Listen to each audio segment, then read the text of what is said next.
नमस्कार.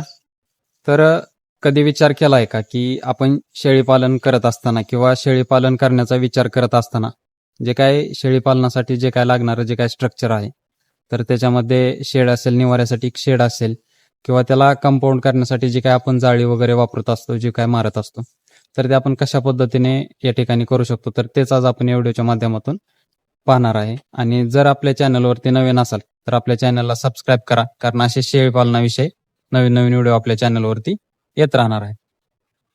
तर तुम्ही या ठिकाणी जर माझ्या मागं पाहिलं तर जे काही शेळीपालनासाठी जे काय स्ट्रक्चर आहे, तर ती या ठिकाणी उभा करण्याचं जे काही काम आहे, तर ते चालू आहे. आणि ज्यावेळेस शेळीपालन करत असतो तर त्यावेळेस आपण याच्यामध्ये मी कशा पद्धतीने याचं जे काय स्ट्रक्चर आहे तर ते उभा केलेलं आहे.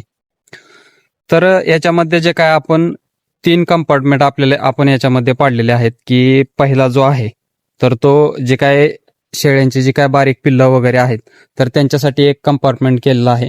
दुसरं कंपार्टमेंट म्हणजे जे काय आपण ब्रीडर वापरणार आहे, ब्रीड जे काय आणणार नवीन वापरणार असेल किंवा जे काय आपलं लोकलचं असेल किंवा जे काही गावरान असेल तर ते त्याच्यामध्ये आपण एका कंपार्टमेंटमध्ये त्यासाठी जागा केलेली आहे. आणि दुसरं कंपार्टमेंट जे काय आहे तर त्याच्यामध्ये जे काय आपण शेळ्या वगैरे आहेत तर त्या पूर्ण शेळ्यांसाठी एक कंपार्टमेंट तयार केलेलं आहे. तर हे कंपार्टमेंट करत असताना याचे जे काय साईज आहे तर ते आपण कशा पद्धतीने ठेवलेले आहे, की जे काय आपण पहिलं बारक्या पिल्लांसाठी कंपार्टमेंट ठेवलेलं आहे तर ते आपलं जे काय आहे तर ते 10x16 या मापाचं जे काय कंपार्टमेंट आहे तर ते पहिलं कंपार्टमेंट आहे.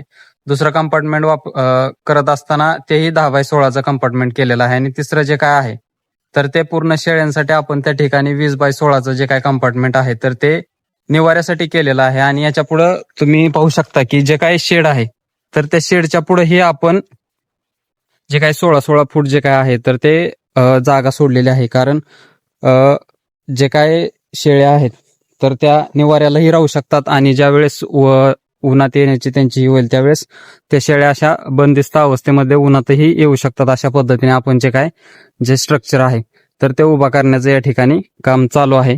ज्यावेळेस पूर्ण कंपार्टमेंट होईन आपण त्याच्यासाठी खाद्यासाठी आपण कशा पद्धतीने त्याच्या गव्हाणी बनवलेल्या आहेत किंवा जे काय अजून याच्यामध्ये काय चेंजेस केलेले आहेत तर ते व्हिडिओच्या माध्यमातून तुमच्यापर्यंत पोहोचवण्याचा नक्कीच प्रयत्न करेल. त्यामुळे आपल्या चॅनलला आत्ता सबस्क्राईब करून ठेवा. तर हा व्हिडिओ तुम्हाला कसा वाटला हे कमेंटमध्ये नक्की सांगा. आणि तुमच्याकडे हे कुठला ब्रीड असेल किंवा तुम्ही शेळी पालन करत असतील तर तुमचे अनुभवही कमेंटमध्ये नक्की सांगा. धन्यवाद.